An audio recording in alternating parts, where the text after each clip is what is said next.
Good day, everyone. Alice here from Safi Financial Network, and today is January 15, 2023. I come up with the US stock market forecast for the year of 23.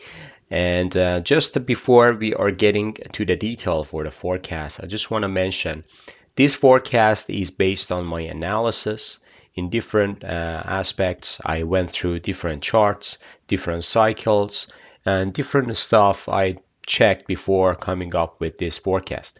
But it doesn't mean that it's going to be very, very accurate. It's going to be very, very like the Bible of the market for 2023. No, everything can happen. No one can forecast the market exactly and precisely, but based on the experience, we can see some pivotal points, some important cycles in the market, so we can have like a kind of like a rough roadmap for 2023. Then we can adjust ourselves as we are going forward, month by month, week by week, and day by day, as you are following me in my channel, which is Technical Analysis with Ali in YouTube, and I'm coming with the update for different indexes. However, this forecast is kind of like a roadmap for me. It's gonna be the way that I try to follow up my next analysis based on. Before again getting to that detail, please make sure that just watch this video carefully, completely, because at the end of this video, I'm going to give you the forecast for three main indexes for Dow Jones, for S&P 500, and for the Nasdaq, and make sure that don't put your trade or set up your trades or investment based on this. This is gonna be just for educational purposes, and it's not gonna be based on it's not gonna be for trades or for any investment prescription. Okay, so let's go to the charts. Okay, let's start with this chart. This is a yield curve chart, which is the blue line, and the orange line is S&P 500. And I come up with this analysis just because it is very important to see where are we at. We are at it kind of like a deepest recession indicator that we have seen since 2001. So this blue line is the yield curve. And whenever we are getting below this red line, which is a 0% or zero, that's going to be an indication of the recession. And recession is coming based on this happened a couple of times, not a couple of times, a few times before. Um, so based on that, when we have this reading below zero, that's going to be recession probably next 6 months, 1 year, 18 months, 2 years even. So for example, in 2000, we had this before, market just topped here and it went deeper and deeper down to this area, and market just 6 months, 7 months after just to start rolling over. And you see how long does it take? It took almost 2 years, 3 years to find the bottom. Here is 2006, 2007. So 2006, we experienced recession indicator, but this yield curve came down below zero. But market, look what happened. Market just went all the way up. Yield curve bounced back up, again came down below zero, stayed there for a long time in 2007.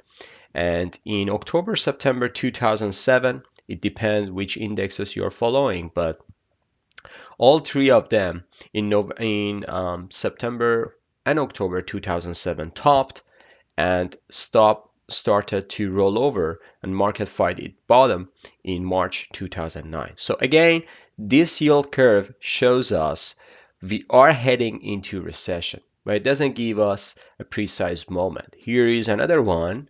This is a COVID crash. Interestingly, we got into the top and we just test double bottom for the yield curve to the zero area. And look what happened after that. So 7, 8 months after the second touch to the 0 point, market just tumbled, sharply tumbled due to COVID. Everyone says because of the COVID or something like that. Again, yield curve doesn't give you the reason. Yield curve give you the heads up. Hey guys, hey folks, we will have a recession probably in next month. So be ready, be careful, and position yourself based on upcoming recession. Okay? So right now, if you see here, we just touched here when market just almost at the top, went back up, and then sharply went down and still down, very, very better or deeper than this one and this one. So we are at the deepest level since 2000. And I'm not sure if you have seen something, if you have seen such this thing before, like this deep reading for the yield curve. Probably it was, I don't know. I don't care to be honest, but this is more than enough for me to say we are heading into recession.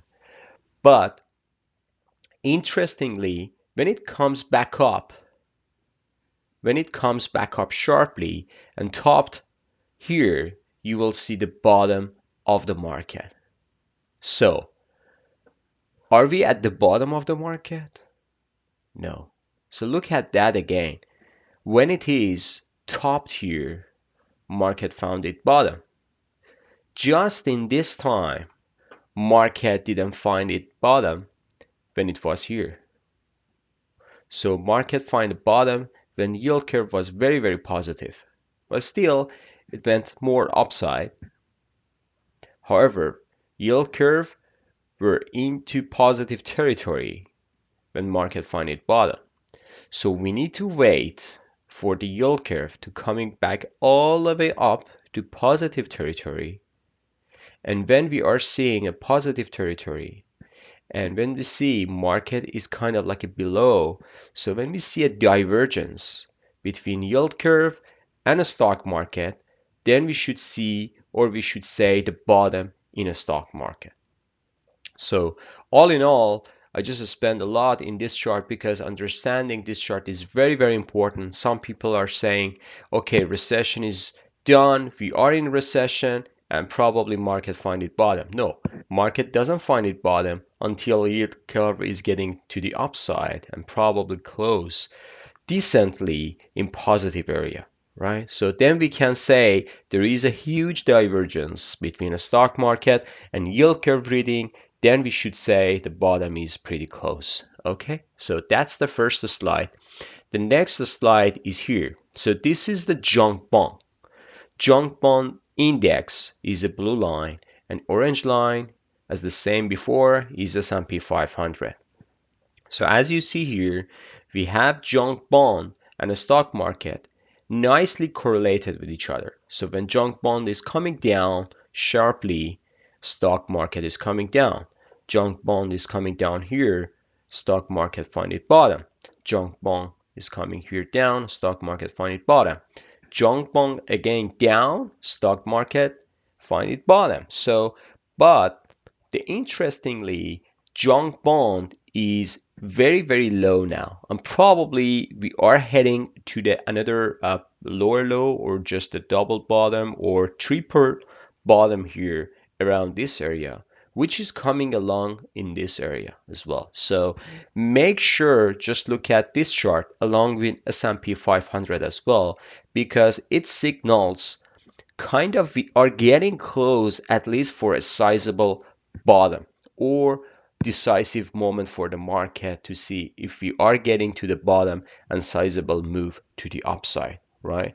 So if you see market rolls over tomorrow or even, I don't know, next month, next week's, probably we take out these lows. So the next level is going to be here, probably around 65.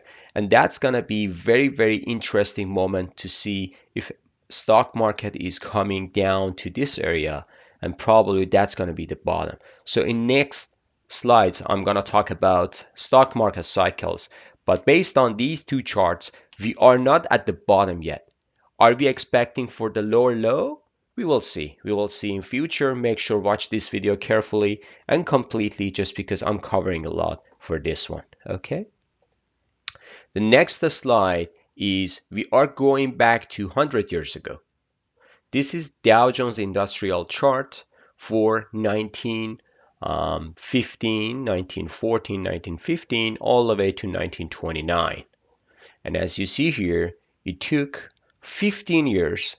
Dow Jones gained 631% from 1914 to 1929, which is the top of the market prior Great Depression. For those folks who are familiar with these terminologies, Great Depression is the period in 1929 until 1932. We will take care of that in next slide, but it has a very, very huge impact on the market for many years. For multi-decade, we had impact of the Great Depression in the economy. It shifted the structure of the economy to something else. Federal Reserve started to printing money, and lots of regulations came up after that. But before that, we had World War I here. Market went into consolidation phase. The last 5 years of the rally, look at that. Look how steep it is. So the last 5 years of the market movement is pretty sharp, pretty steep, almost getting doubled or tripled the gain in 5 years. But here is the time: 15 years, 600, almost 600 percent upside gain, nicely for all the investors.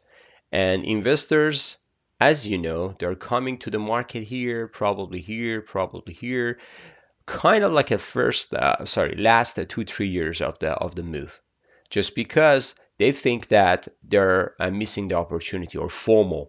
If you just Google the FOMO, you will understand what does it mean. But this is very, very important to see how investors' psychology work, right? Next slide is after Great Depression.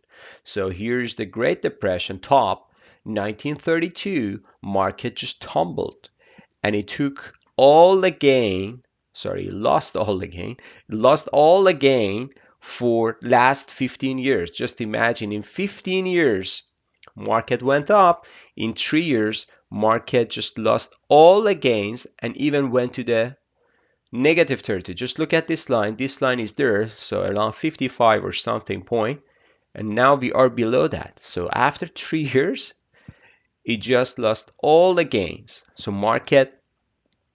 bear market lasted for 3 years and bottom in July 1932. Bull market initiated in July 1932 to February 1937. Right? 37. So February 37, Dow Jones went up almost 50% of this loss. So even it was not 50%, here is the 50%. If you check out with Fibonacci levels, so if you just put your high here and low here, you will see the 50% is almost pretty close, pretty close. So Dow Jones retraced less than 50% Fibonacci level for 5 years to the beginning of the 1937 and after that, just to start the beginning of the World War II. And in World War II, market didn't go anywhere, like didn't touch the top, didn't touch the bottom. It's just going sideways consolidation. And here is 1942, market found its bottom just middle of the World War II, just 2 years before World War II finished. Market found its bottom, right? So market find its bottom, went to the double top, consolidation, off to the rally. Again, look at that. So this is a recovery phase, and market took 22 years to get back to the original position or original top prior to bust in Great Depression. So here is 1929 and here is 1954. 25 years took market regain all the way up to the original position, right? So 25 years, and from this bottom, it took 22 years. So we have 15 years rally, 3 years bust, 22 years rally. And after this is the next slide. So here's the top, or previous top, I should say. Here, like a previous top, or just the beginning of the bottom for the market for the next cycle. So the next cycle was very, very huge, and it was 1942. Here's the 1942 here. 1942, middle of the war, market went all the way up to the rally until 1966.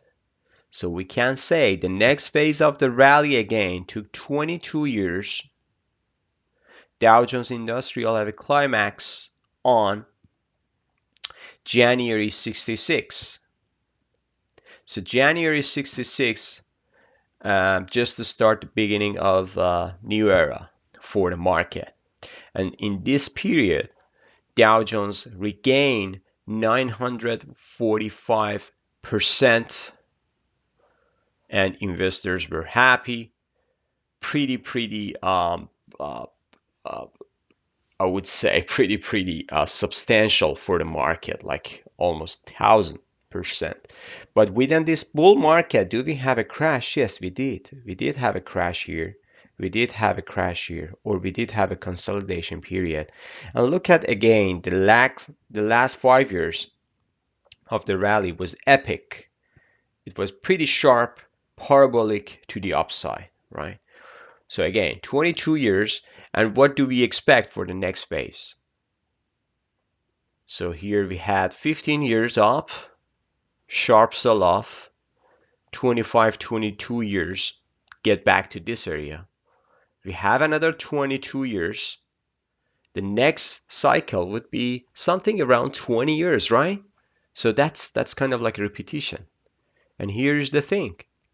So market from 60, I believe 1966, yes, 66, January 65 until 1982, almost 17 years. And if you just count here, 1983, 18 years, market didn't go anywhere.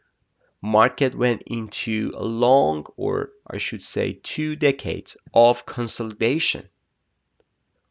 And within this consolidation period, we had a bear market, bull market, whatever you want to call it. I would call it as like a mini bear market, mini bull market. So here is the mini bear market here from 66 to November 68, and then bull market initiate from November 68 to 1970, and 1970 another bull market initiate to 1973, 1973 bear market all the way here to 1974, 1974 bull market again to the August 76, August 76 bear market to 1978, another bull market to the 1981.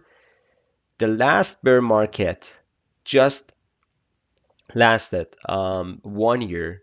August 1982, market found its bottom, and after that, market went off to the rally. So 20 years, almost 20 years, 18 to 20 years, market repeat its cycle again.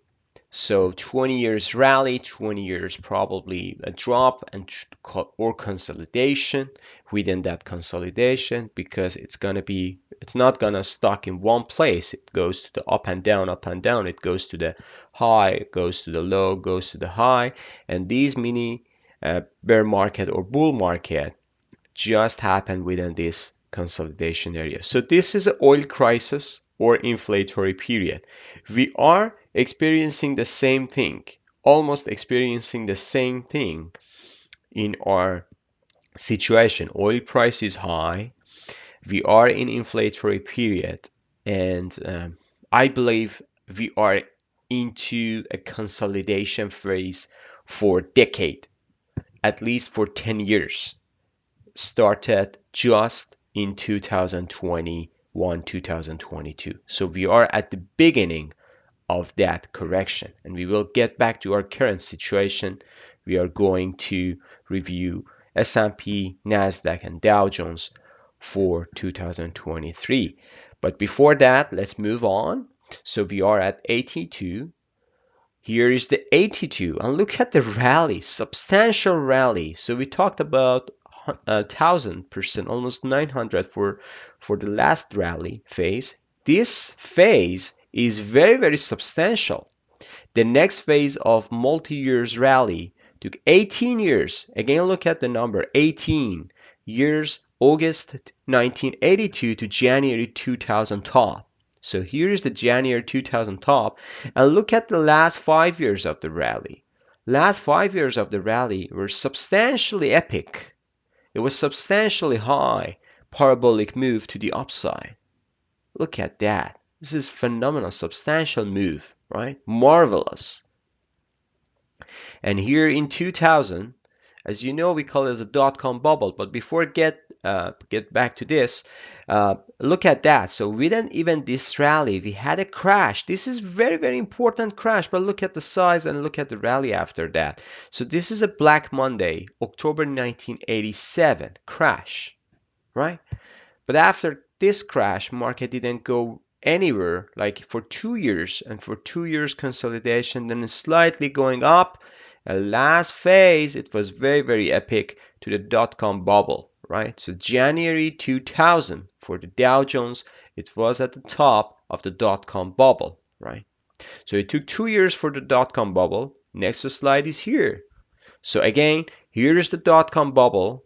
Market went down all the way to September 2002, found its bottom, went all the way up to September 2007. Interestingly, Dow Jones peaked first, if you want to compare it to the Nasdaq or S&P. So Dow Jones peaked first in September 27 and 2007, and then market tumbled after that to the March 2009.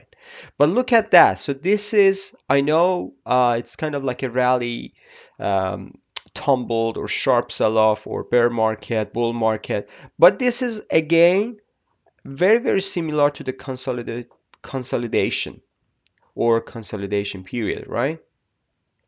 So you see market almost didn't go anywhere from 2000 even to 2013, 2014. So again, for Nasdaq, I should say, it took 16 years to get back to the dot-com bubble period. So if you look at the Nasdaq chart, this is Dow Jones. I don't have Nasdaq in these slides. But if you look at the Nasdaq top in 2000, you can find it 16 years after in 2016 when Nasdaq got back to the dot-com bubble top. So that is very, very interesting. When you have a very, very substantial move to the upside, something like this for 20 years, you need to digest, or you need to see the digest of the price within multi-decades. And it happened for Nasdaq, it happened for Dow Jones, it happened for S&P, it happened for lots of stocks as well. So right now, we are here at March 2009, and look at this. So this is March 2009. So we are going all the way back to here, January 2022. Here's the top for the Dow Jones. So within this uptrend, this is very, very nice rally to the upside from almost 7,000, 6,000. We're getting back to 36,000. Just look at that, how substantial this rally is. And we have European debt crisis here, 2015, 2016, market went into consolidation phase. We had this COVID crash, which is a flash crash, by the way. So just happened in 2 months and market just went all the way up. It's like a Black Monday crash or something like that. So this is a January 2022.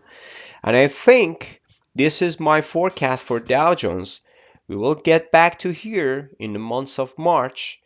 Probably not test this.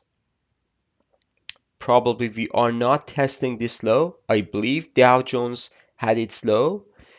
prior to the other indexes. And probably Dow Jones is getting off to the rally all the way to the new all-time high in 2023, late 2023, early 2024. And the level I have is 38,000. It's kind of like a slightly higher, but 38,000 area for the Dow Jones would be very, very interesting if we see a new all-time high. But at least take it from me, in 2023 or early 2024, we can see new all-time high for Dow Jones. But before that, we need to have another sell-off, or I should say last phase of the sell-off, probably in March 2023, we will see the bottom.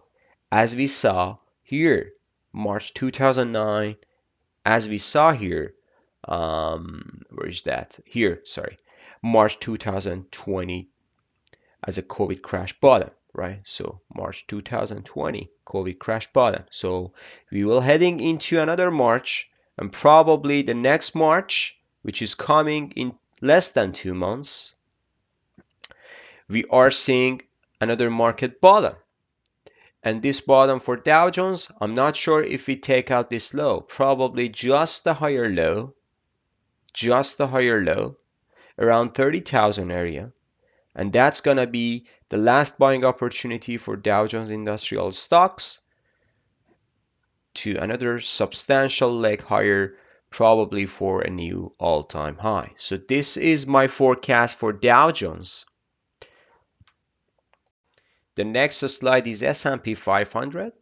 Here is S&P 500 March 2009 bottom, 2020 COVID crash, January top.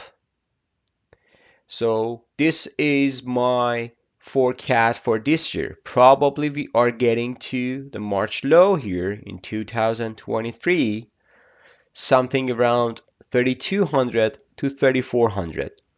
This is not the best scenario, and this is not gonna be the worst scenario. The worst scenario would be the bottom here. Alternatively, I'm not putting this here, just I come up with one scenario, but I'm telling you now, probably if, I don't know, it depends on the news or market or price action, probably we see another sharp sell-off to here. This is gonna be my best buying opportunity, to be honest, which is gonna be the top of the COVID crash, coming to this consolidation area prior this nice move to the upside. And I'm not expecting S&P 500 took out this high. I think this high would be here for 2-3 years. But in overall, 2023 would be positive year for S&P 500. At least I can say that. And probably we are closing above 41, 4200. Well, the top is here. I show here 4400, but I'm kind of like a conservative for this. And I would say we are getting close above 4,000 area, 41, 4,200. And the best buying opportunity would be March 2023. And I will buy, to be honest, and I will deploy money, and I'm waiting for this leg down. And I'm waiting for this leg down, and I'm telling you, wait for this leg down, and probably we will get back to the long position. We are not gonna short the market after this. At least for 2-3 months we will have rally. But if we take out this pivot and this pivot by this leg up, it depends on the leg 1 to 2. If pivotal point 2 gets more than this or this, that would be very, very nice bullish structure for the market, and probably we are not getting back to the lower low and probably higher low in months of August. Then after August, we should have all the way up to the rally through to the end of the year. So this is for S&P 500. The next slide is Nasdaq. So here's the Nasdaq, March 2009, March 2020, November 2021 top. Nasdaq this time topped prior all the indexes 2 months before S&P and Dow Jones. So Nasdaq is doing choppy and consolidation as I'm waiting for the bottom in technology in overall. And I think all the drivers for the next leg lower is going to be technology. And when technology finished its bottom here around like March 2023, I would expect another sharp upside and probably take out this pivotal high. If the next sharp upside move to probably July or end of the June, take out all this pivotal point, then we should see another leg down, a lower low, forming this nice reversal head and shoulder. Probably August low is going to be buying opportunity for those ones who missed this opportunity here. And this one would be around 95, 96,000, which is top of the market prior COVID crash, going all the way up to here and then coming down. And then next phase would be very, very interesting, something around 30,000, 13,000 to 14,000 area. So that's going to be nice upside move for the market in Nasdaq. Again, I'm not expecting Nasdaq is taking out this pivotal point or getting to the new all-time high, but in overall 2023 would be a positive day for positive a year, sorry, not day, positive year for the Nasdaq. So that's all my forecast for 2023, and I hope you like this video. Please put your comments down there, and I'm gonna get back to you when I have time and when I have uh, just the right answer for you folks. But please smash the like button, subscribe to our channel. That's gonna be the least support from you folks to our channel to help us to develop these type of materials. Have a wonderful year. See you on the chart. Bye bye.